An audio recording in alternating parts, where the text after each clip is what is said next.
जय हिंद दोस्तों। यूपीएससी हिंदी में आप सभी का स्वागत है। आज हम लोग जो अंकुरण 2.0 में हम लोगों ने पाली को पढ़ लिया था, प्राकृत को पढ़ लिया था, उसी क्रम में हम लोग अपभ्रंश के संबंधित प्रश्नों को देखेंगे कि यूपीएससी और यूपीपीसीएस में किन इन टॉपिक से किस किस प्रकार के प्रश्न पूछे गए हैं। ठीक है, अब तक के जो टॉपिक हम लोगों ने पढ़े थे पाली प्राकृत, ये विशुद्ध रूप से यूपीपीसीएस का प्रश्न था। लेकिन जब मध्यकालीन आर्य भाषा की बात आएगी तो हो सकता है यूपीएससी में भी इससे प्रश्न बनने की एक संभावना रहती है। तो उसमें से आपको संक्षेप में पाली और प्राकृत की भी चर्चा करनी पड़ेगी। ठीक है, तो पाली हो चुका था, प्राकृत हो चुका था, अब हम लोग आज अपभ्रंश को देखेंगे। अगले लेक्चर में हम लोग अवहट्ट को देखेंगे। ठीक है, फिर प्रारंभिक हिंदी का व्याकरणिक और अनुप्रयोग स्वरूप साथ साथ समझते चलेंगे। ठीक है, तो ऐसा आपको एक पीडीएफ मिला होगा, ये भी पीडीएफ आपको यहाँ पे अपलोड कर दिया जाएगा। ठीक है, संभावित प्रश्न या पूछे गए प्रश्न अपभ्रंश में किस प्रकार के हो सकते हैं, तो टिप्पणी करने के लिए आ सकता है 10 नंबर में अपभ्रंश की ध्वनि संरचना, अपभ्रंश की व्याकरणिक संरचना, अपभ्रंश की शब्दकोशीय प्रवृत्तियां। ठीक है, ऐसे टिप्पणी करने को पूछ सकता है, या अपभ्रंश के भेद पर टिप्पणी करने को पूछ सकता है। ठीक है, अभी देखिए 2022 में आया था हिंदी के विकास में अपभ्रंश का योगदान, यूपीएससी का ये क्वेश्चन था 10 नंबर का। फिर अपभ्रंश और प्रारंभिक हिंदी के व्याकरणिक स्वरूप में प्रमुख अंतर, ये 2020 का प्रश्न था। ठीक है, प्रारंभिक हिंदी के व्याकरणिक स्वरूप में प्रमुख अंतर पूछा है। ठीक है, फिर आरंभिक हिंदी के विकास में अपभ्रंश की भूमिका को स्पष्ट कीजिए, तो ये आरंभिक हिंदी, यहाँ पे देखिए 2018 का प्रश्न है यूपीएससी का। टिप्पणी करना था अपभ्रंश की व्याकरणिक विशेषताएं, ये 2017 का प्रश्न है यूपीएससी का। ठीक है, हिंदी के विकास में अपभ्रंश की योगदान का आकलन कीजिए, 2015 में यूपीएससी का प्रश्न था। ठीक है, देखिए हिंदी के विकास में अपभ्रंश का योगदान, आरंभिक हिंदी के विकास में अपभ्रंश की भूमिका। तो प्रश्न टॉपिक आपके वहाँ पे आप देखेंगे कि हम लोग इसीलिए बार बार बोलते हैं कि अपने जो भी टॉपिक है, जो भी सब्जेक्ट है, जो भी विषय, चाहे हिस्ट्री आपका ऑप्शनल हो, चाहे कोई भी ऑप्शनल हो, ठीक है, जीएस हो, जीएस मतलब कोई भी सब्जेक्ट हो, जीएस हो, ऑप्शनल हो, आपको पीवाईक्यू प्री है हमें साथ में रख के चलना चाहिए। इससे आपको पता चलेगा कि किस हद तक अपभ्रंश को पढ़ें। क्या अपभ्रंश में, जैसे अपभ्रंश में बहुत सारी बुक्स मार्केट में अवेलेबल हैं और उसमें भरे हुए हैं कंटेंट, आपके कंटेंट भरे पड़े हैं। ठीक है, तो ऐसे में ये प्रश्न उठता है कि क्या क्या किया जाना चाहिए। ठीक है, क्या किया जाना चाहिए इन द सेंस कि क्या क्या क्या रटा जाना चाहिए। ठीक है, आप देखेंगे जो भाषा खंड मैंने उठाया है ये अपने आप में एक बहुत ही टफ सब्जेक्ट माना जाता है। टफ इन द सेंस कि आपको इसमें चीज़ें रटनी भी पड़ेंगी, बार बार चीज़ें भूलेंगी, फिर उसको दोहराएंगे तो चीज़ें गड्ढमड्ढ होंगी। अपभ्रंश का अवहट्ठ से, अवहट्ठ का पाली से, पाली का प्राकृत से आपस में बैठ के खिचड़ी बनेगा। ठीक है, कुल मिला जुला के यहाँ पे ये होगा। ठीक है, लेकिन इसके बावजूद भी प्रश्न देख रहे हैं आप, लगातार प्रश्न पूछ रहा है, या तो अपभ्रंश से पूछेगा या तो अवहट्ठ से पूछेगा। यूपीएससी में तो लगातार पूछ रहा है। यूपीपीसीएस की बात करेंगे तो वहाँ पे भी देखिए अपभ्रंश के विभिन्न नामों का उल्लेख करते हुए उसका परिचय दीजिए, 2018 में पीसीएस का प्रश्न था। ठीक है, अगला था अपभ्रंश का विकास प्राकृतकालीन बोलचाल की भाषा से हुआ, इस कथन के पक्ष में अथवा विपक्ष में अपना मत दीजिए। ठीक है, फिर एक इसी प्रकार का प्रश्न था 2021 में, रिपीटेड बोल सकते हैं, जब प्राकृत बोलचाल की भाषा नहीं रह जाती तभी से अपभ्रंश साहित्य का आविर्भाव समझना चाहिए, इस कथन की युक्तियों की व्याख्या करनी थी, और अपभ्रंश की सामान्य विशेषताओं के साथ उन दो विशेषताओं को बताइए जो हिंदी में भी हैं। ये 2022 का प्रश्न था। ठीक है, तो ये बहुत आसान प्रश्न था।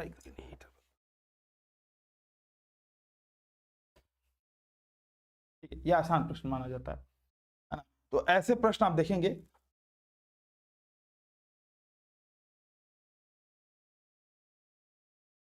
हर साल जो है अपभ्रंश से प्रश्न आप देखेंगे कि यूपीएससी हो या यूपीपीसीएस लगातार बने हुए हैं। ठीक है, तो हम लोग चलते हैं डायरेक्ट अपभ्रंश के, एक बार परिचय दूंगा फिर आप लोगों को दिखा ये कुछ।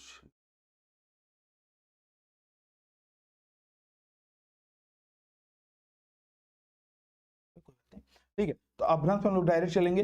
थोड़ा सा अपभ्रंश का परिचय दूंगा कि भूमिका में जब भी अपभ्रंश से संबंधित प्रश्न आएंगे, तो जैसे हम लोगों ने पाली प्राकृत का देखा था वैसे ही, तो अपभ्रंश जो आपके दिमाग में जो प्रश्न आएगा अपभ्रंश के बारे में, ठीक है, चाहे कोई भी प्रश्न हो, इसमें से कोई भी प्रश्न उठा लीजिए, अपभ्रंश और प्रारंभिक हिंदी के व्याकरणिक स्वरूप, तो यहाँ पे अपभ्रंश को बताएंगे, साथ ही में जब प्रारंभिक हिंदी बताएंगे तो वहाँ पे मैं भूमिका बताऊंगा।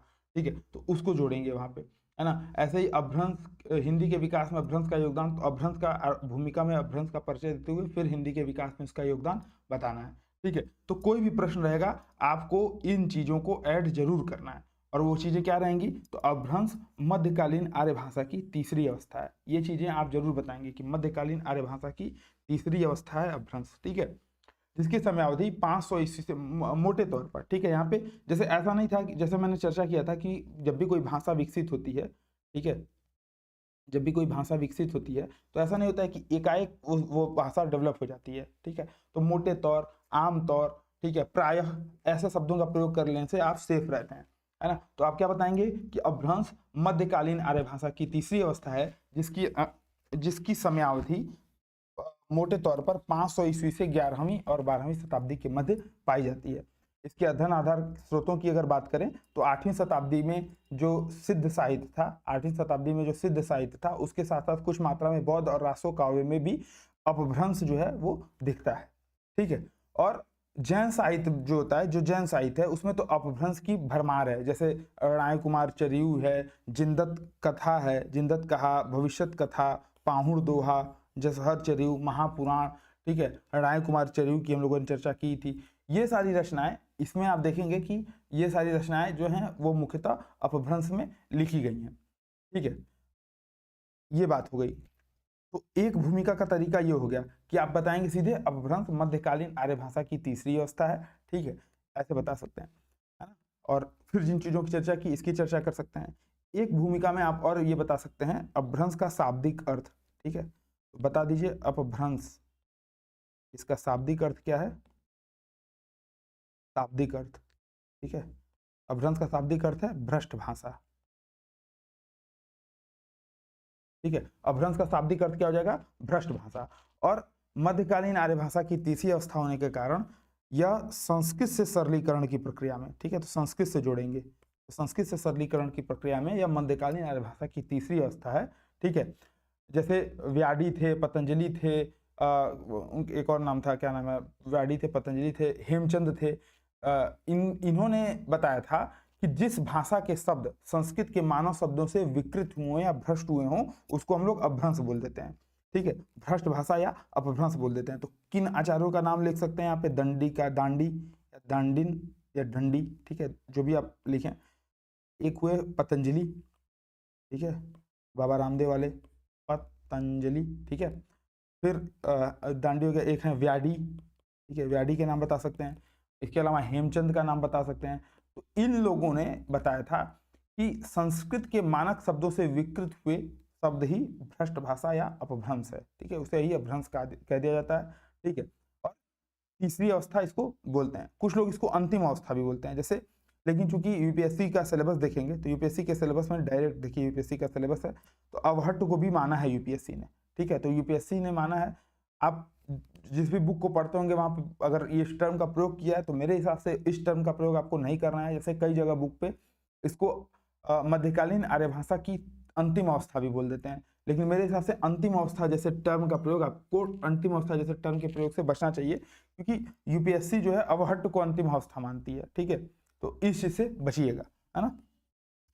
तो क्या बताएंगे? तो ऐसे बता सकते हैं कि अपभ्रंश जिसका शाब्दिक अर्थ है भ्रष्ट भाषा, ठीक है, दांडी, अपभ्रंश जिसका शाब्दिक अर्थ है भ्रष्ट भाषा, यह मध्यकालीन आर्य भाषा की तीसरी अवस्था है। दांडी, पतंजलि, व्याधि, हेमचंद आदि आचार्यों ने इसे संस्कृत के अनुसार, दांडी जैसे आचार्यों के अनुसार भ्रष्ट भाषा, जिस भाषा के शब्द संस्कृत से विकृत हुए हैं उसे ही भ्रष्ट भाषा या अपभ्रंश कह दिया जाता है, ठीक है। अब क्या बताएंगे?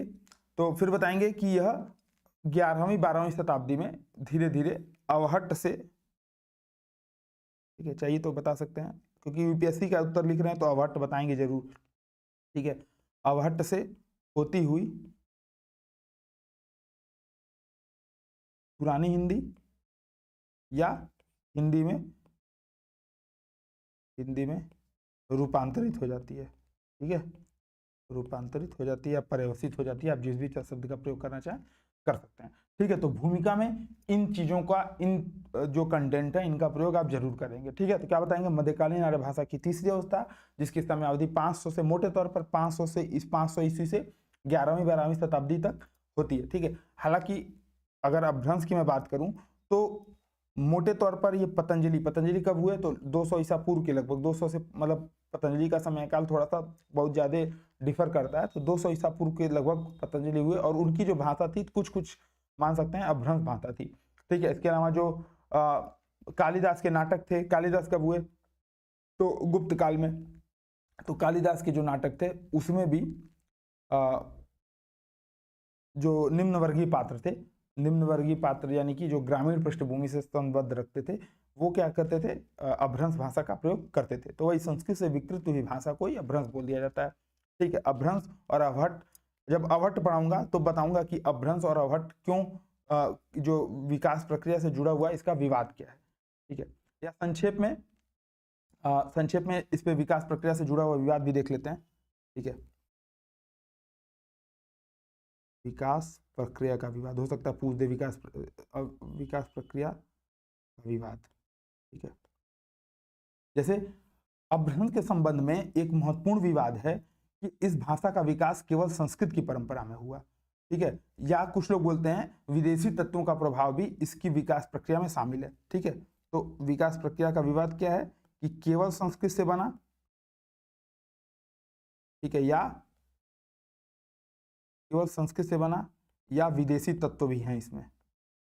ठीक है, विदेशी तत्व भी हैं। ठीक है, जैसे पाली और प्राकृत का जो विकास हुआ था तो मुख्यतः संस्कृत की परंपरा से पाली और प्राकृत का विकास माना जाता है। ठीक है, लेकिन अभ्रंश के विकास में संस्कृत की परंपरा के साथ बाहरी प्रभाव भी शामिल थे। ठीक है, अंत में जैसे हम लोग देखेंगे कि जिसकी जो शब्दकोशी प्रवृत्तियां हैं, इसमें विदेशज शब्द भी थोड़े बहुत मात्रा में, अच्छे खासे मात्रा में मिलने शुरू हो जाते हैं।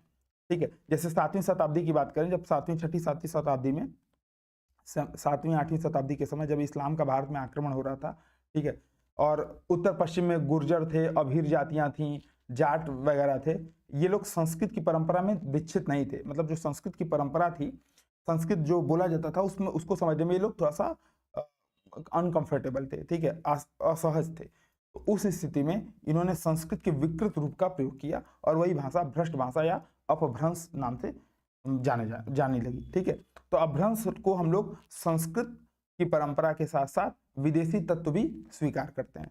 ठीक है, विदेशी तत्व भी स्वीकार करते हैं। इसी प्रकार एक विवाद है कि अपभ्रंश भाषा है या भाषिक विकास की अवस्था है। ठीक है, जैसे कुछ लोग बोलते हैं कि ये भाषा है, कुछ बोलते हैं नहीं ये भाषिक विकास की स्थिति है। ठीक है, तो एक विवाद क्या है, भाषा है या भाषिक विकास की अवस्था।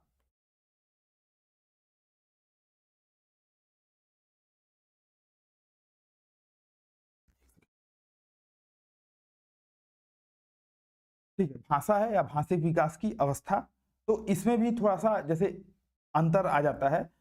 भाषा है तो सबसे बड़ी बात है कि अगर इसको हम भाषा मानते हैं, ठीक है, तो एक निश्चित समय और निश्चित स्थान में इसका विकास क्रम दिखना चाहिए। ठीक है, जो कि दिखता नहीं है। कहीं आप देखेंगे कि पतंजलि के समय से ही इसका विकास शुरू हो जाता है, तो कभी हम लोग इसको देखते हैं 500 ईसा पूर्व के बाद, 500 ईस्वी के बाद, ईसा पूर्व बोला, 500 ईस्वी के बाद इसको 500 ईस्वी के आसपास ये दिखता है। ठीक है, तो अगर ये भाषा रहता, ठीक है, अगर ये भाषा रहता तो कहीं न कहीं एक निश्चित समय और निश्चित स्थान में इसका विकास दिखना चाहिए था। ठीक है, लेकिन यदि एक भाषिक विकास की स्थिति होता, ठीक है, तो हिंदी क्षेत्र में जो प्रत्येक प्राकृत के बाद जो अपभ्रंश, जैसे हम लोग अभी अपभ्रंश के भेद भी पढ़ेंगे, तो उसमें आपने देखेंगे कि कई आचार्य जैसे मार्कंडे वगैरह आचार्य थे, तो इन्होंने बोला कि नहीं, हर प्राकृत का अपभ्रंश नहीं है।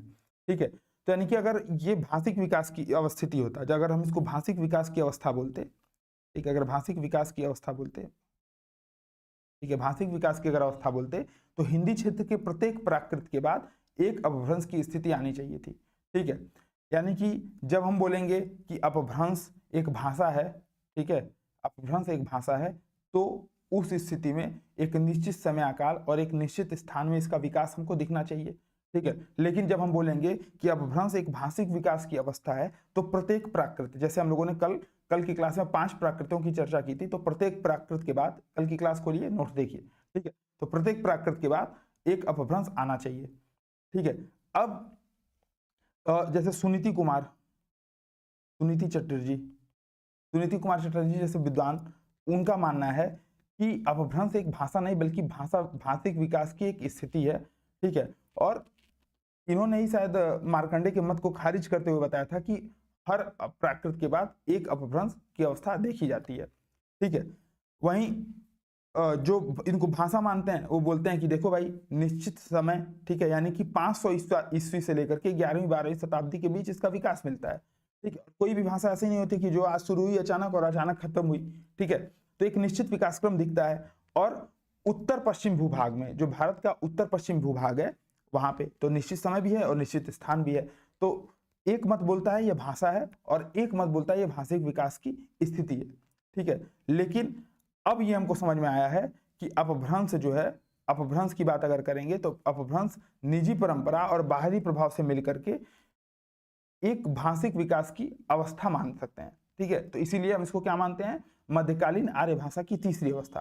ठीक है, यूपीएससी ने कम से कम यही माना है, इसीलिए आगे हम लोग को अवहट्ट भी पढ़ना पड़ेगा। ठीक है, तो यहाँ पे डाउट क्लियर हो गया। ठीक है, तो केवल संस्कृत प्रभाव, तो क्या विवाद है, तो विकास प्रक्रिया का दो विवाद है, एक तो यह केवल संस्कृत है या विदेशी तत्व तो भी है, दूसरा यह भाषा है और भाषिक विकास की अवस्था है। तो आशा करता हूं इस पे अगर प्रश्न आएंगे, ठीक है, अगर मान लीजिए अगर प्रश्न आ जाए कि टिप्पणी कीजिए, ठीक है, अपभ्रंश, अपभ्रंश भाषा या भाषिक विकास की अवस्था, ठीक है, तो ये चीज, या फिर अपभ्रंश विकास प्रक्रिया से जुड़े विवाद। ठीक है, तो ऐसे करके अगर टिप्पणी करने को आए तो आप आराम से इसको लिख सकते हैं। ठीक है, अब अपभ्रंश की भाषा संबंधी विशेषताओं पे भी प्रश्न पूछ सकता है, जैसा कि हम लोगों ने देखा था। तो भाषा संबंधी जब भी विशेषताएं आएंगी तो तुरंत दिमाग के तंतु खोल लीजिएगा और कहां पे पहुंचिएगा, डायरेक्ट आप पहुंचेंगे व्याकरणिक संरचना, ध्वनि संरचना और शब्दकोशी संरचना। ये चीजें, तीन चीजें आपको जरूर बतानी है, मतलब जरूर बतानी है। ठीक है, इसके अलावा आपको कुछ भी बताइए चाहे नहीं बताइए, काम चल जाएगा, लेकिन ये तीन चीजें आपको जरूर चर्चा करनी है। ठीक है,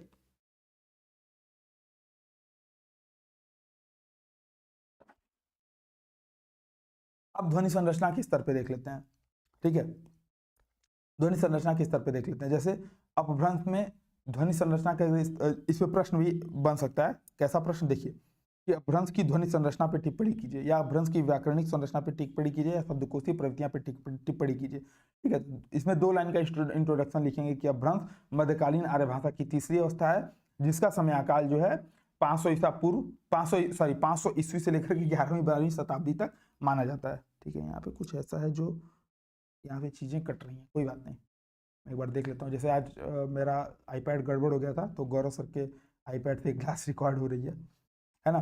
तो ध्वनि संरचना के स्तर पे बात करें तो सबसे पहले स्वर के स्तर पे देख लेंगे। तो अपभ्रंश में कौन कौन से स्वर मिलते हैं, तो ये याद रखना है आपको, ह्रस्व स्वर और दीर्घ स्वर।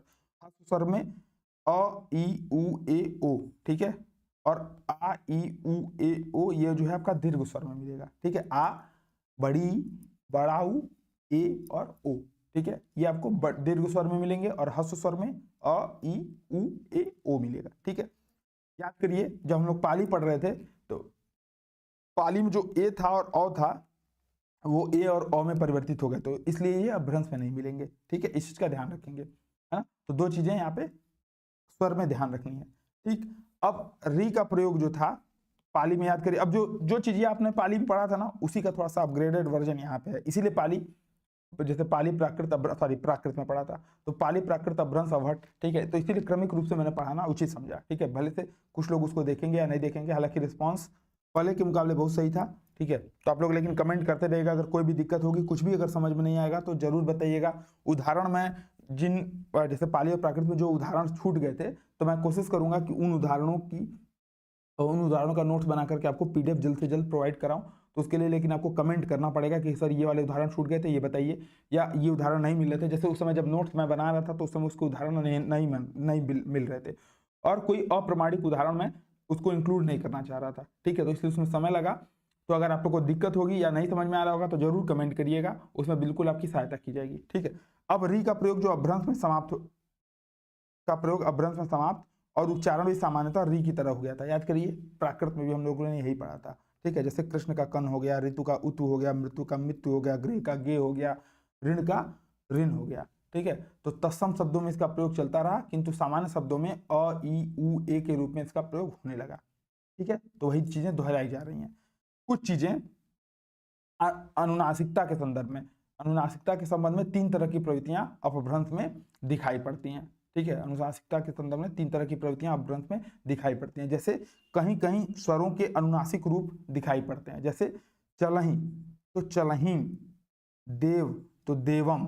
ठीक है, तो अनुनासिक रूप चलही देवम, चलही, ठीक है, चलही का क्या हो जाएगा चलही, देव का क्या हो जाएगा देवम, ठीक है। कहीं कहीं शब्दों में अकारण अनुनासिकता दिखाई देती है, ठीक है, जैसे वक्र का वंक, अश्रु का अंश, वृश्चिक का विंछी, ठीक है। तो ये उदाहरण है, कहीं कहीं अकारण अनुनासिकता आवश्यक नहीं है लेकिन तब भी अनुनासिकता यहाँ पे दिखाई पड़ती है। और कहीं कहीं उल्टा निरानुष्ठीकरण की मतलब अनुनासिकता को खत्म करने की प्रवृत्ति दिखती है, जैसे त्रिशंत, तो इसको तीसा, आगे चल के क्या हो जाएगा 30, ठीक है। तो विसंत, इसको 20, आगे चल के क्या हो जाएगा 20, ठीक है। तो गिनती जो संख्यावाचक विशेषण है वो यहाँ से शुरुआत माने जाते हैं, ठीक है। तो अनुनासिकता के संदर्भ में ये 3 तरह की प्रवृत्तियां आप बताएंगे, ठीक है, ध्वनि संरचना के स्तर पे, ध्वनि के स्तर पे, ठीक है। फिर कहीं कहीं स्वरलोप की भी प्रवृत्ति दिखाई देती है, आमतौर पर या तो आरंभिक स्वर लुप्त हो जाते हैं या तो अंतिम स्वर, जैसे उपविष्ट, उपविष्ट को क्या बोला गया वैठ, वैठ, ठीक है। तो इसमें आरंभिक स्वर लुप्त हो गए, ठीक है। जैसे अरण्य, तो इसको क्या हो जाएगा रन, ठीक है, इसमें भी क्या हो गया आरंभिक स्वर लुप्त हो गए, ठीक है, आरंभिक स्वर यहाँ पे लुप्त हो गए, है ना। तो ये है आपका स्वर के स्तर पे जो ध्वनि संरचना के स्तर पे जो स्वर के स्वर में जो परिवर्तन दिखाई देते हैं वो आपको अपभ्रंश की जो प्रमुख विशेषता है वो ये है, ठीक है। अब देख लेते हैं व्यंजन के स्तर पे, ठीक है, जैसे क ख ग घ च छ ज ट ठ ड ढ अ त त द ध, यहाँ पे देखिए न नहीं है जबकि न पिछले वाले में था, ठीक है। प प ब भ म, ठीक है, य र ल व श श ह। तो अपभ्रंश में अंग, इय, न, श और खटकोड़ वाला स ये व्यंजन नहीं है, ठीक है, ये ध्यान रखेंगे, ठीक है। अगर जब भी पेपर में लिखना होगा तो अपभ्रंश के व्यंजन में डायरेक्ट आप ये बता दीजिए कि अपभ्रंश में पाली से इतर ये व्यंजन नहीं पाए जाते हैं, ये याद कर लीजिएगा। इसको लिखने बैठेंगे कुछ एक आध इधर उधर कर दिया, हालांकि जो परीक्षक होगा उसको भी पता तो नहीं होगा, और पता भी होगा तो उसको याद तो नहीं होने वाला है ना। यही चीजें वो भी याद कर सकता है कि अंग, इय, न, श और श ये नहीं है वहाँ, ठीक है। तो यही आपको याद करना है, ये बस आपको जानकारी देने के लिए थी। और पीडीएफ के चक्कर में मत पड़िएगा, पीडीएफ आपको अपलोड कर दिया जाएगा, आप लोग मांगेंगे तो, ठीक है, वीडियो देखिए तो पीडीएफ मांगिए, आपको वहाँ पे ग्रुप में अपलोड कर दिया जाएगा। नोट्स समझते चलिए, नोट्स बनाने के चक्कर में अभी मत पड़िए, ठीक है। तो अपभ्रंश में व्यंजन के स्तर पर अब ये दिखते हैं कि अंग, इय, न, श ये 5 व्यंजन यहाँ पे नहीं मिलते हैं। दूसरा, पाली प्राकृत से चली आ रही जो पदांत व्यंजन लुप्त होने की प्रक्रिया थी उसमें अपभ्रंश में भी तेजी होती है, ये याद करिए पिछली बार का भी था। तो पाली प्राकृत पढ़ लिया तो वही चीज आपको यहाँ पे दोहरानी है। तो जगत का जग, महान का महान, ठीक है। तो याद रखिए जब भी प्रश्न पूछेगा तो पाली प्राकृत अपभ्रंश अवट कोई दो पूछेगा या एक पूछ देगा मैक्सिमम, ठीक है। और व्याकरणिक जरूर नहीं कि दोनों का व्याकरणिक पूछ दे, तो जब भी ऐसे आए तो यहाँ पे आप आराम से गेम खेलिए, ठीक है। तो पदांत व्यंजन जो लुप्त होने की प्रक्रिया है वो अपभ्रंश में तेज हुई। तो जगत का जग, महान का महा, ठीक है, पिछली बार हम लोगों ने पढ़ा था, फिर से रिपीटेड। संयुक्त व्यंजन जो है वो प्रायः समाप्त हो गए तथा इन व्यंजनों का द्वित्वीकरण होने लगा। तो द्वित्वीकरण की जो प्रवृत्ति पिछली बार पढ़े थे हम लोग वही का यहाँ पे दिखता है, जैसे धर्म का, ठीक है, धम, क्षतिपूर्ति दीर्घीकरण वाला, ठीक है, कर्म का कम, वही चीजें यहाँ पे दिखती हैं, है ना। इसके अलावा अगर बात करें तो संयुक्त व्यंजनों में भी परिवर्तन दिखते हैं, ठीक है। जैसे जो छ है उसका क ख के रूप में, आधा क और ख के रूप में, जैसे द्राक्षा का दाक, ठीक है, द्राक्षा का दाक, इसमें जो है परिवर्तन दिखता है, ठीक है, द्राक्षा का दाक के रूप में परिवर्तन दिखता है। और एक और यहाँ पे उदाहरण लिख लेंगे, रुक जाइए, ठीक है, द्राक्षा का द्राक के रूप में दिखता है। इसके अलावा एक और है, जैसे ज्ञ का आधा ण और पूर्ण ण, इसके रूप में प्रयोग दिखता है, ठीक है। जैसे इसको अज्ञानी अगर लिखना हो तो अज्ञानी का क्या हो जाएगा यहाँ पे,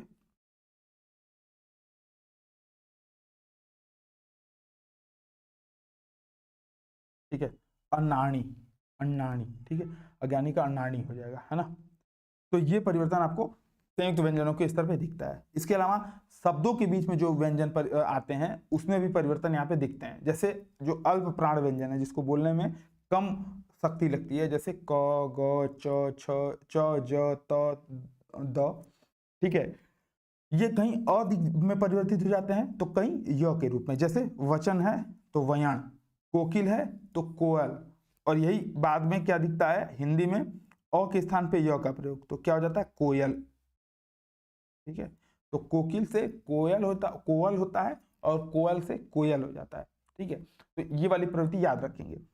इसके अलावा व्यंजन संयोग को जो सरल करने के लिए संयुक्त व्यंजन की जो प्रवृत्ति थी, जिसको स्वरभक्ति बोल देते हैं। स्वरभक्ति होता है क्या बेसिकली, कि जब व्यंजन संयोग होता है उसको सरल करने के लिए संयुक्त व्यंजनों के बीच में स्वर का प्रयोग कर लेते हैं, तो इसको स्वर भक्ति बोल देते हैं। तो स्वर भक्ति की प्रवृत्ति यहाँ पे दिखती है, जैसे वर्ष। ठीक है, वर्ष को सरल करने के लिए संयुक्त व्यंजन के बीच स्वर का प्रयोग। ठीक है, तो वरिस हो गया। ठीक है, वर्ष का वरिस है ना, वरिस 18 कुकुर जिए, नहीं वरिस 18 छत्री जिए, 13 ले जिए सिया, नहीं 12 बरिस ले कुकुर जिए, ऐसे 12 बरिस ले कुकुर जिए, 13 ले जिए सिया, बरिस 18 छत्री जी में आगे जीवन को धिक्कार। ठीक है, तो बरिस। आर्य का आर्य, ठीक है, बीच में क्या हुआ स्वर आ गया। ठीक है, ई आर्य है ना। प्रदेश का परदेश, ठीक है, क्रिया का क्रिया। ठीक है, ये सब दिखता है, स्वर भक्ति प्रवृत्ति यहाँ पे दिखती है। इसके अलावा मूल प्रवृत्ति में अपभ्रंश जो है उकार बहुला भाषा के रूप में विकसित होता है, तो अतः इसके जो शब्द हैं वो क्या हो जाते हैं उकारांत होने लगते हैं, जैसे चलू, चल का चलू, अंग का अंगु। आगे ब्रज भाषा जब हम लोग पढ़ेंगे और अवधि पढ़ेंगे तो उसमें बिनु पग सुने बिनु पग चले चले बिनु सुने बिनु काना। ठीक है, भगवान की स्तुति तुलसीदास जी लिखते हैं कि बिनु पग चले सुने बिनु काना। ठीक है, तो वही बिना को बिनु है ना। तो ये वाली जो प्रवृत्ति है उकार बहुला, ये आपको ब्रजभाषा अवधि में भी आगे दिखेगी। इसके अलावा शब्द के मध्य में जो आने वाले महाप्राण व्यंजन थे, जिनको बोलने में बहुत ज्यादा दम लगता है, जैसे ख ग घ थ घ भ, ये ह के रूप में परिवर्तित हो गए। तो ये पिछली बार भी हम लोगों ने पढ़ा था। तो जैसे रुधिर का रुहिर, दधि का दही। ठीक है, ये सब चीजें आपको दिखेंगी। तो जब भी पूछेगा ध्वनि संरचना के स्तर पे तो यही चीज बताएंगे कि अपभ्रंश में जो है भूमिका हम बता देंगे वही मध्यकालीन आर्य भाषा की तीसरी अवस्था, और फिर जो बकैती हम लोगों ने बताई थी वो बतिया करके थोड़ा सा, जैसे ऐसा ना कि पूरा लगेंगे उसका भूमिका में बात नहीं, 3 से 4 शब्दों में अगर टिप्पणी पूछता है तो। और फिर स्वर के स्तर पे, व्यंजन के स्तर पे, ये दोनों ध्वनि संरचना के स्तर पे आप परिवर्तन बता सकते हैं। अगर बहुत कंफ्यूजन होगा तो डायरेक्ट बताएगा कि ध्वनि संरचना के स्तर पर निम्नलिखित परिवर्तन पाए जाते हैं, अपभ्रंश के निम्नलिखित स्वर होते हैं।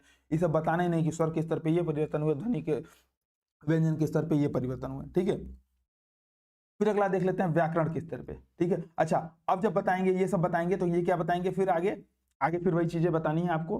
ठीक है, कि पुरानी हिंदी में इसका पर्यवसन दिखा देना है। ठीक है, कि पाली प्राकृत अपभ्रंश अवहट होते हुए पुरानी हिंदी में ये परिवर्तित हो जाती है और पुरानी हिंदी के विकास में योगदान देती है। ठीक है, या आधुनिक हिंदी के विकास में योगदान देती है, ऐसे करके निष्कर्ष थोड़ा सा दे देना है।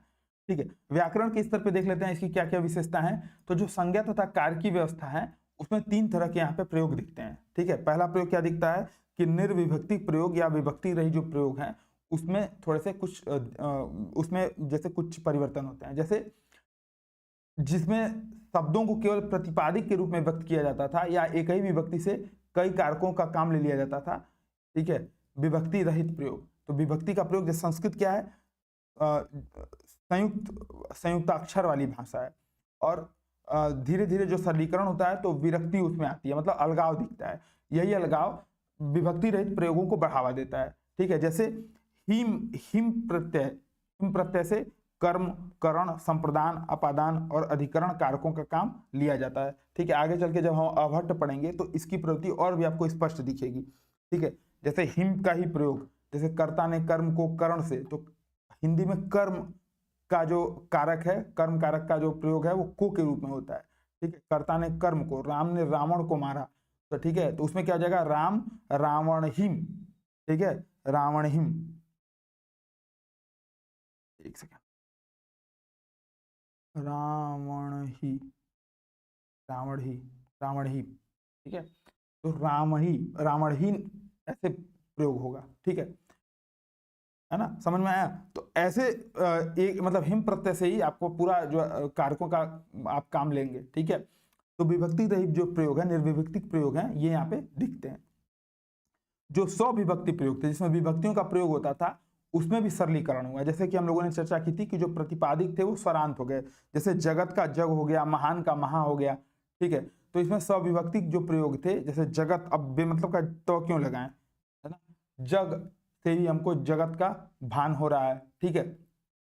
प्रतिपादिक के अंत में जो स्वर थे, चाहे वो कोई भी हो, उनका जो रूपांतरण है वो अकारांत शब्दों की तरह होने लगा, ठीक है। जैसे यही जग, अ से अंत, महा, ठीक है, ये हाँ, ये तो आ से अंत, आकारांत हो गया, ठीक है, अकारांत आकारांत होने लगा, ऐसे दिखता है ना।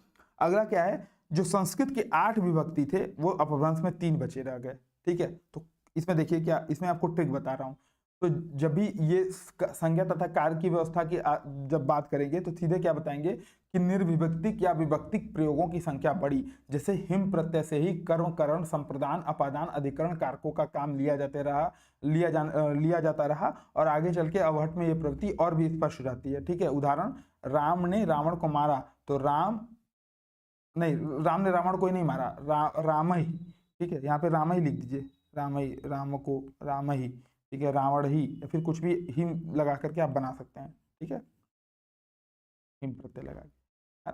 और सविभक्तिक या विभक्तिक जो प्रयोग है उसमें भी सरलीकरण होता है, अगला बता देंगे, जिसमें आप बताएंगे कि हम प्रतिपादिक जो है स्वरांत हो गए, जैसे जगत का जग।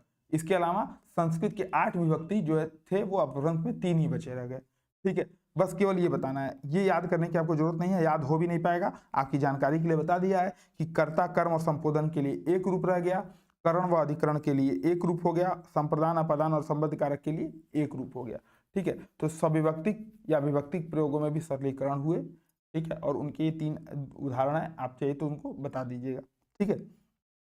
सरलीकरण की प्रक्रिया में अपभ्रंश में पहली बार जो है परसर्गों का विकास स्वतंत्र रूप से दिखाई पड़ता है, ठीक है। जैसे हम लोगों ने चर्चा की कर्म के लिए हिम प्रत्यय, ठीक है। अच्छा, करण, अब संप्रदान, अपादान, अधिकरण, इन सब में की जगह चाहिए तो हिम प्रत्ययों का प्रयोग होता था, लेकिन स्वतंत्र रूप से भी विकास यहाँ पे दिखता है। जैसे कर्म के लिए हिम प्रत्यय, करण के लिए सौं प्रत्यय, संप्रदान के लिए केही, तेही, तो ये सब प्रत्यय, अपादान के लिए होंत प्रत्यय, संबंध कारक के लिए केर, का, कर, ठीक है, ये सब प्रत्यय, और अधिकरण के लिए मच या म प्रत्यय, ठीक है। तो इसमें हिंदी में जब अब योगदान पूछेगा ना तो वही योगदान बताना है कि जो संबंध कारक के लिए क का विकास हुआ वो वर्तमान हिंदी में भी दिखता है, ठीक है। तो इसको आप आराम से वहां पे बता सकते हैं।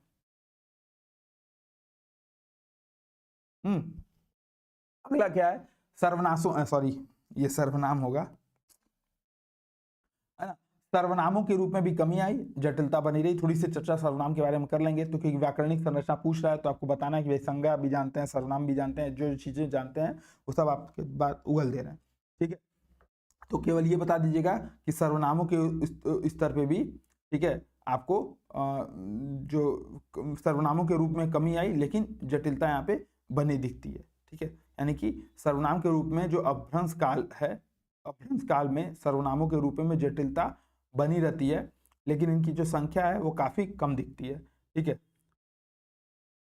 जैसे अच्छा, कुछ विकास इसमें हुए थे, मुझे याद आ रहा है, जैसे हिंदी का जो है तुम्हें, तुम्हें इसी में विकसित हुआ था, तुम्हें, ठीक है। भोजपुरी का तुहार, महार, ठीक है, ये सब सर्वनाम इसी में विकसित हुए। तो बता सकते हैं कि सर्वनाम के रूप में कमी आई, यद्यपि जो है जटिलता बनी रही, और कुछ जो जैसे पूर्वी उपभाषा जो हिंदी का सर्वनाम है, जैसे तुहार, महार, वो इस समय विकसित हुआ। हिंदी, आधुनिक हिंदी का तुम्हें जो सर्वनाम है वो इस समय की दिन मानी जाती है। ये चीजें हम आपको बता सकते हैं। सर्वनाम, ये टाइपिंग एरर है, सर्वनाश नहीं होगा। विशेषण के स्तर पे भी जैसे कई विशेषण यहाँ पे मिलते हैं, जैसे सार्वनामिक विशेषणों की जो सर्वनामों की विशेषता बताते हैं, उसमें ऐस, ऐसे, जैस, जैसे, कैस, कैसे, तैस, तैसे, ठीक है। तो विशेषण के स्तर पे ऐस, जैस, कैस, तैस, ये सार्वनामिक विशेषण मिलते हैं। और संख्यावाचक विशेषणों का विकास इस काल की एक प्रमुख विशेषता है। तो संख्यावाचक विशेषणों का विकास इसमें जरूर बताएंगे। कई संख्याएं ठीक उसी रूप में विकसित हो गई जो आधुनिक हिंदी में मिलती हैं, जैसे 10, 12, 13, ये सब। और कुछ में कुछ संख्याओं का जो विकास है वो आधुनिक हिंदी की तरह होने लगा था। जैसे एक, ठीक है, ये आगे जाकर के क्या हो जाएगा एक, ठीक है, सत तो क्या हो जाएगा सात, ठीक है, 11, 16 ये क्या हो जाएगा, ये पूर्वी हिंदी की है, ठीक है, तो एकदम पूर्वी हिंदी में तो 11 16 ऐसे ही बोला जाता है हिंदी में। 11, 11 रुपया दीजिए। जैसे कोई बच्चा जाता है भोजपुरी में अपनी मम्मी से अगर 11 रुपये मांगना हो तो क्या मांगेगा, ए अम्मा 11 रुपया देबू हो, 11, ठीक है, अच्छा 11, 11 रुपया देबू, 11 11 मतलब ऐसा कुछ बोला जाता है, ठीक है। 16 तो पक्का हो जाता है, 16 आना टाफी मिलता, ठीक है। तो ये वाले जो सार्वनामिक जो विशेषण थे उसमें संख्यावाचक विशेषण और सार्वनामिक विशेषण यहाँ पे दिखते हैं। वचन की स्तर पे बात कर ली जाए तो संस्कृत के 3 वचनों के स्थान पे अपभ्रंश में 2 वचन मिलते हैं। सेम वही पाली प्राकृत वाला सेम वही दोहरा देना है। लिंग व्यवस्था में भी जो नपुंसक लिंग थे, जो पाली प्राकृत में जिन नपुंसक लिंगों के विलुप्तीकरण की जो प्रक्रिया थी वो तेजी से शुरू हो गई थी। अपभ्रंश में भी वो स्पीड पकड़ी रही, ठीक है, बुलेट ट्रेन चलती रही। थोड़ा थोड़ा नागर अपभ्रंश में कहीं कहीं सीमित रूप में प्रयोग मिलता है, लेकिन प्रायः जो है 2 नपुंसक लिंग मिलते हैं, ठीक है, सॉरी 2 लिंग मिलते हैं, नपुंसक लिंग का प्रयोग हट जाता है, ठीक है।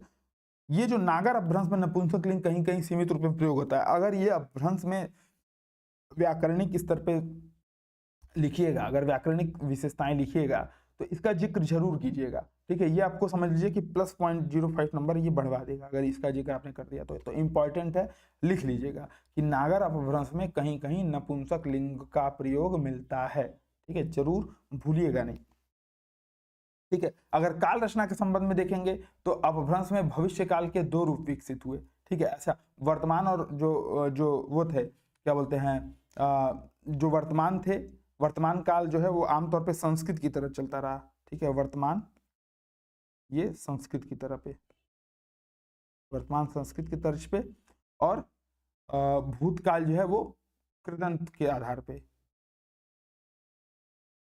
भूतकाल हिंदी कृदंतों के आधार पे, करत चलत, ठीक है, हिंदी कृदंतों के आधार पे चलता रहा।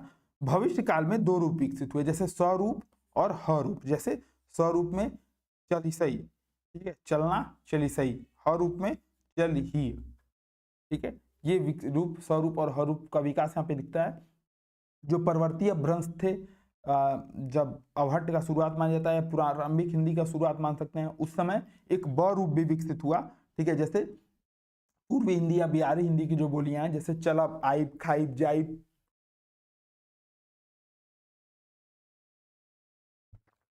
हीटर चल रहा था यार, गला बार बार सूख रहा है ना। तो चलब आइब खाइब जाइब, बोला बतियाइब, ये सब जो है बरू अपभ्रंश में एक दिखता है, ठीक है, भविष्य में, ठीक है। काओ जइब, हाँ हम जाइब, भविष्य काल में हाँ मैं जाऊंगा, ठीक है। तो ये अब क्रिया में अगर बात करें तो कोई विशेष परिवर्तन नहीं दिखता है, लेकिन क्रिया जो है कई आधारों पर विकसित होने लगी, ठीक है। जैसे कुछ नए धातु रूप विकसित हुए, उठ, बोल, ये नए धातु रूप विकसित हुए। जो वर्तमान कृदंत हैं इसके आधार पर कुछ नई क्रियाएं मिली जिसका त से अंत हुआ, जैसे देखत, चाखत, बोलत, बतियावत, तो से कृदंतों के आधार पर कुछ नई क्रियाएं, है ना।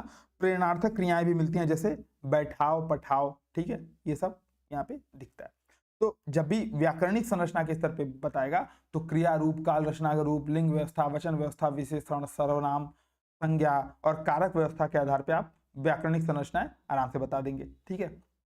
अब एक बार शब्दकोशी प्रवृत्तियों के स्तर पे हम लोग एक बार देख लेते हैं, ठीक है। अगर शब्दकोशी प्रवृत्तियों के आधार पर बात करें तो जैसा कि हम लोगों ने देखा था कि जो पिछले दोनों थे उसमें तत्सम शब्द जो है कम थे, ठीक है, लेकिन यहाँ पे तत्सम शब्द जो अपभ्रंश का आरंभिक काल है भले कम रहे हों, लेकिन धीरे धीरे उनकी संख्या बढ़ने लगी, ठीक है। अब कारण क्या था, सरलीकरण की प्रक्रिया में कई शब्द इतने दुर्बोध हो गए कि उन्हें समझना और अन्य शब्दों से अलग करना संभव नहीं था। जैसा मैंने चर्चा की थी कि जब प्राकृत का अंत जाने लगता है तो उस समय भी ये समस्या आई थी। जैसे सुप्त के लिए, सूत्र के लिए, सुप्त के लिए और शक्ति के लिए अपभ्रंश में सुप्त शब्द का प्रयोग हुआ, ठीक है। इसको पाली में भी बता सकते हैं, पाली का भी ये विशेषता है और प्राकृत का भी, ठीक है, प्राकृत का भी। तो शुद्ध शब्द का प्रयोग होता है, इसीलिए सुख, शुभ और शुद्धि के लिए अपभ्रंश में शुभ शब्द का प्रयोग होता है। ठीक है, अब मान लीजिए मुझे सुख बोलना है, मुझे सुख मिला और मैं बोलूं मुझे शुभ मिला। ठीक है, अब शुभ आप बोल रहे हैं कि शुद्धि बोलना है, आपको पता नहीं चल पाएगा। तो इस वजह से फिर से यहाँ पे पुनः तत्समीकरण की शुरुआत थी। इसके अलावा ब्राह्मण वर्ग का भी पुनरुत्थान अब धीरे धीरे ब्राह्मण वर्ग की जो अब जो बौद्ध और जैन के बढ़ने के कारण, जैसे आप देखेंगे कि फिर से बौद्ध धर्म का ह्रास होता है इस समय, अगर इतिहास आपने पढ़ा होगा तो इसलिए ब्राह्मणों का फिर से यहाँ पे पुनरुत्थान होता है। तो इस वजह से भी पुनः तत्समीकरण की प्रवृत्ति शुरू होती है, क्योंकि संस्कृत फिर से थोड़ा सा बढ़ने लगता है। तो शब्दकोशी प्रवृत्तियों के स्तर पे आप तत्सम शब्द, तत्सम, तद्भव, देशज, विदेशज, इन सब की आप यहाँ पे चर्चा कर सकते हैं। ठीक है, कुछ अपभ्रंश के शब्द मैं कुछ अपभ्रंश में तत्सम के शब्द बता दे रहा हूं, उसको आप नोट कर लीजिएगा। ठीक है, जैसे कबंध, ठीक है, कोटि, ठीक है, गगन, चरण, ठीक है, देव, प्रेम, ठीक है, आदि। ये एक आध जो शब्द आ जाएगा, और कुछ नहीं आएगा तो अपने मन से लिख दीजिएगा जो तत्सम जैसे लिखें कि इनका प्रयोग मिलता है। ठीक है, तद्भव शब्दों की बात करें तो शब्द भंडार के मामले में सबसे अधिक मात्रा तद्भव शब्दों की थी। ठीक है, क्योंकि अपभ्रंश का विकास जो है, कितना भी ब्राह्मणों का पुनरुत्थान हो जाए या पुनः तत्समीकरण आ जाए, ठीक है, अंतर करने के बावजूद भी, लेकिन विकास प्रक्रिया एक बार शुरू हो चुकी थी तो फिर से लोग उस जटिलता को तक जाने के लिए तैयार नहीं थे। ठीक है, जो संस्कृत की जटिलता थी वहां तक, जैसे हम लोगों ने उस दिन चर्चा की थी कि 540 से लेकर के 270 तक आए, फिर वहां से 72 तक आए, फिर 27 तक आए। तो इस प्रक्रिया से फिर कौन ऐसे जाएगा, 540 शब्द कौन याद रखेगा अगर हमारा 27 शब्द में काम चल जा रहा है तो। ठीक है, तो अपभ्रंश का विकास पूरी तरह से संस्कृत के परिवर्तनों के आधार पर था। तो इस वजह से जो शब्द भंडार है इसमें तद्भव शब्दों की अधिकता ज्यादा थी। ठीक है, तद्भव शब्दों की अधिकता इसमें ज्यादा थी। ठीक है, देशज शब्द जो थे वो दूसरे स्थान पे थे, देशज शब्द दूसरे स्थान पे थे। ठीक है, अब जैसे तद्भव शब्दों की संख्या अधिक थी, इसमें कुछ मैं आप लोग को जैसे हम लोगों ने देखा था कि उकार बहुला शब्द ज्यादा थे। ठीक है, जैसे मैं बता दे रहा हूँ कौन कौन से शब्द थे जो विकसित हुए थे। जैसे आंसू, ठीक है, आंसू से अंशु शब्द, तद्भव उससे उद्भव, आंसू से अंशु। ठीक है, अज, ठीक है, अज हुआ था आज से, आज से अज।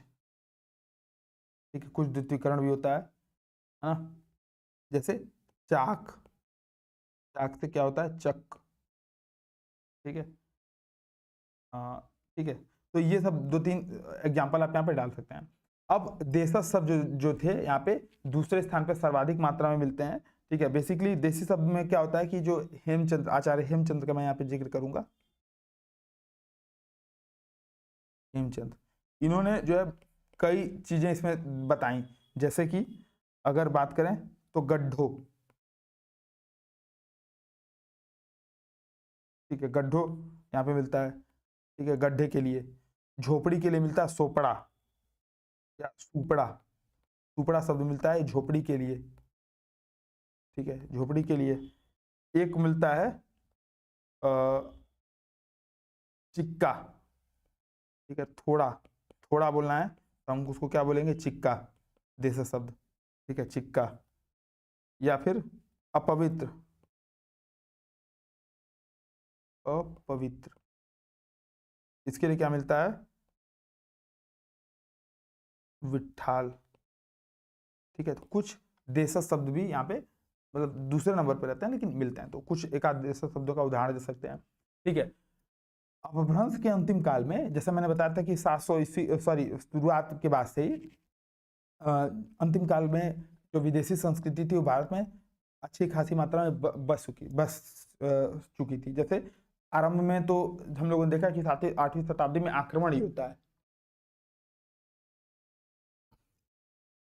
ठीक है, लेकिन 12वीं शताब्दी में दिल्ली सल्तनत जो है अच्छी खासी मात्रा में स्थापित हो जाता है तो फारसी और अरबी शब्द भी यहाँ पे मिलते हैं। ठीक है, फारसी और अरबी शब्द भी अपभ्रंश में मिल जाते हैं, जैसे आल माल। ठीक है, धन, धन के लिए आल माल शब्द का प्रयोग। ठीक है, कोंचा ताला।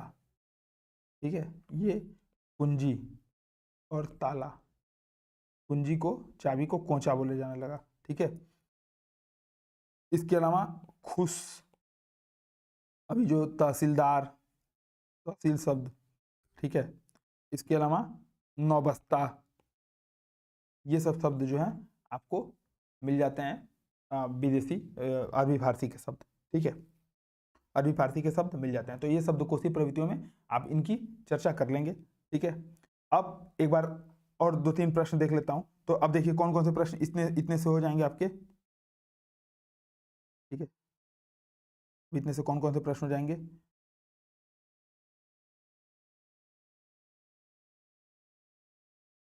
लगता है इस पे एक और क्लास लेनी पड़ेगी, क्योंकि यहाँ पे थोड़ा सा सफोकेशन टाइप का हो रहा है। ठीक है, जैसे अपभ्रंश की ध्वनि संरचना हो जाएगी, अपभ्रंश की व्याकरणिक संरचना हो जाएगी, अपभ्रंश की शब्दकोशी प्रवृत्तियां हो जाएगी।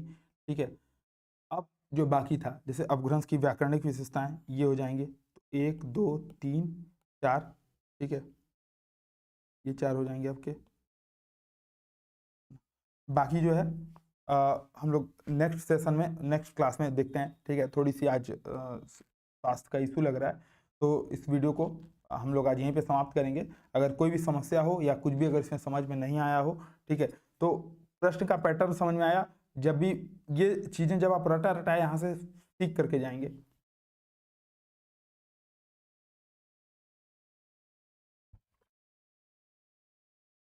जब रटा रटाए आप यहाँ से सीख के जाएंगे तो आपको उत्तर लेखन में और मजा आएगा। ठीक है, वहाँ जा करके आपको सोचना नहीं पड़ेगा, आपकी स्पीड बढ़ जाएगी। तो इसीलिए जब भी अपभ्रंश की चर्चा होगी तो मध्यकालीन आर्य भाषा की तीसरी अवस्था का चर्चा करेंगे और बताएंगे कि इसकी समयावधि कहाँ से कहाँ तक थी और अध्ययन आधार के स्रोत कहाँ से थे, या अपभ्रंश के शाब्दिक अर्थ, भ्रष्ट भाषा, इन सबसे आप चर्चा कर सकते हैं भूमिका में। ठीक है, तो मिलते हैं हम लोग नेक्स्ट क्लास में। तब तक के लिए जय हिंद। अगर कोई भी समस्या हो तो आप कमेंट करके जरूर बताइएगा।